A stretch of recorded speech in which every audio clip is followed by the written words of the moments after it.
দাদা বোনগুলো আমাকে দাও। এই মাইকটা দাও। দুটো ভাই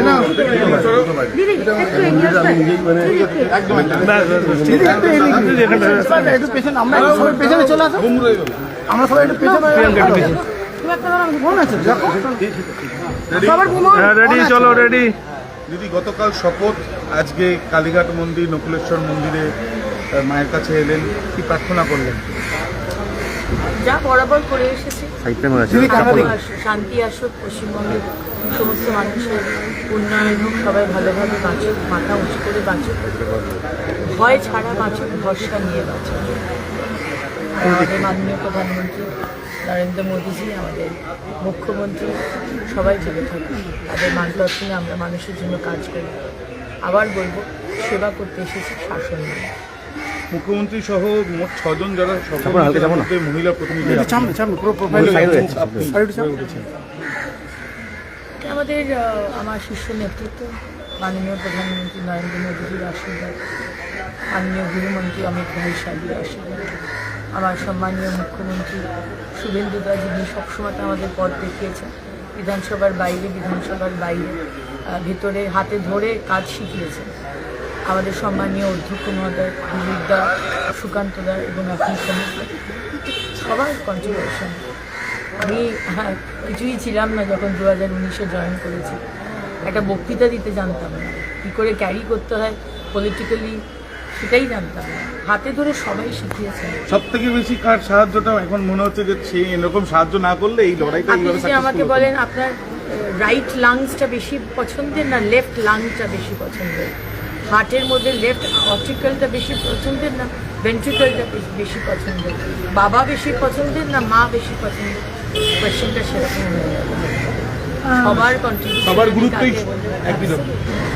দিদি, মমতা বন্দ্যোপাধ্যায় বলছেন যে এরপর সবাইকে একসাথে সংঘবদ্ধ হতে হবে, এবং আমার যেটা মূল প্রশ্ন, বাম এবং অতিবাম লেফট আলট্রা লেফট নিয়ে তো আমি বলেইছিলাম, আমরা সবাই শুনেছি, কিন্তু প্রশ্ন হচ্ছে যে যারা দেশের ক্ষতি করছে, এই আলট্রা লেফটরা, যাদেরকে এক প্রকার জঙ্গি হিসেবে ঠিক করা হয়, টুকরে টুকরে গ্যাংস্টার মনে করা হয়, তাদেরকে নিয়ে দেশের কোনোভাবে রাজ্যে অভ্যন্তরীণ ক্ষতি করার কি এটা বার্তা নয়? মানে শুরুতে ওটা একটু বলে দিন যে মমতা বন্দ্যোপাধ্যায় যে সবাইকে জোটবদ্ধ হতে বলছেন, মানে আহ্বান করছেন তিনি, এটাকে কিভাবে দেখছেন আপনারা? দেখুন, এখন আহ্বান করে কী হবে? ইন্ডিয়া অ্যালায়েন্স পার্টনারদের মধ্যে যে কোনো ইউনিটি নেই, সেটা সারা ভারতবর্ষের মানুষ জানে। আজকে ইলেকশন হওয়ার সাথে সাথে রেজাল্টও তখন বেরোয়নি। রাহুল গান্ধী বললেন যে আজকে বিজেপির এই উত্থান মমতা ব্যানার্জির জন্য হয়েছে। সুতরাং যে একে অপরকে দোষ দেয়, একে অপরকে নিচু করে, ছোট করে, যাদের নীতি আদর্শ বলে কিছু নেই, যারা শুধু সময় বিশেষে তাদের নীতি আদর্শকে বদলায়, তাদেরকে ভারতবর্ষের মানুষ বিশ্বাস করে না। আর মমতা ব্যানার্জি আলট্রা লেফটদের সমর্থন করবে, এটা আমি তো অবাক হচ্ছি না। যে মমতা ব্যানার্জি বিএসএফকে চটি ঝাঁটা লাঠি মেরে হাতা খুন্তি দিয়ে অ্যাটাক করতে বলে, যে মমতা ব্যানার্জি শেখ শাহজাহানের পাশে দাঁড়ায়, যে মমতা ব্যানার্জি পেহেলগাঁওতে প্রশ্ন করে, আমাদের বালাকোটে প্রশ্ন করে, আমাদের যে আমাদের হলো দিল্লিতে যে সংসদে আক্রমণ হলো সেটা নিয়ে প্রশ্ন করে, প্রত্যেকটা বিষয়ে ভারতবর্ষকে ছোট করে দেখায় আর পাকিস্তানের সুরে কথা বলে, সেই মমতা ব্যানার্জি আলট্রা লেফট যারা ভারতবর্ষের সুরক্ষাকে বিঘ্নিত করছে, যারা অন্য এনিমি দেশের সাথে, শত্রু দেশের সাথে হাত মিলিয়ে দেশের ক্ষতি করছে, আজকে তাদের সমর্থন চাইছে। উনি তো দেশপ্রেমী আমি কোনোদিন বলিনি, দেশ বিরোধী বলেছি। মমতা ব্যানার্জি, আপনি দেশ বিরোধী, দেশপ্রেমী। সুব্রত গুপ্ত মুখ্যমন্ত্রীর আত্মসহায়ক, মানে অ্যাডভাইজার হচ্ছেন, অ্যাডভাইজার হচ্ছেন, এই খবর পাওয়া যাচ্ছে, এবং তার সাথে সাথে যারা যারা আত্মসহায়ক ছিলেন বিভিন্ন মন্ত্রীদের, তাদেরকেও বদলি করা হয়েছে। দেখুন, এটা সম্পূর্ণভাবে সিএমও এবং সম্মানীয় সিএমের ডিসিশন, এবং সুব্রত গুপ্তবাবু যেভাবে কাজ করেছেন, ইম্পার্শিয়ালি আনবায়াসড, একজন অত্যন্ত দক্ষ অফিসার, উনি কোনো বায়াস নন, কিন্তু দক্ষ অফিসার। আজকে উনি যদি আমাদের এই Suvendu Adhikari team, CM team বা নরেন্দ্র মোদীজির টিমের অন্তর্গত হন, nothing better than that. IAS আইপিএসদের সাথে সাথে বিভিন্ন আমলাদেরও বিভিন্ন জায়গা থেকে বদলি করা হচ্ছে।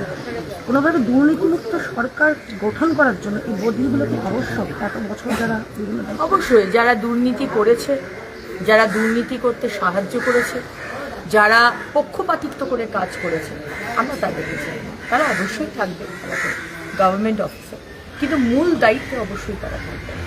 সুতরাং যারা দক্ষ, যারা দুর্নীতিমুক্ত, কারণ মাননীয় প্রধানমন্ত্রী বলেছেন জিরো টলারেন্স টু করাপশন, এবং যারা পক্ষপাতিত্ব করবেন, আমরা সেই রকম অফিসে। দিদি, শেষ প্রশ্ন, ডবল ইঞ্জিন সরকার পশ্চিমবঙ্গে কোন মন্ত্রিত্ব পেলে খুশি হবেন বেশি?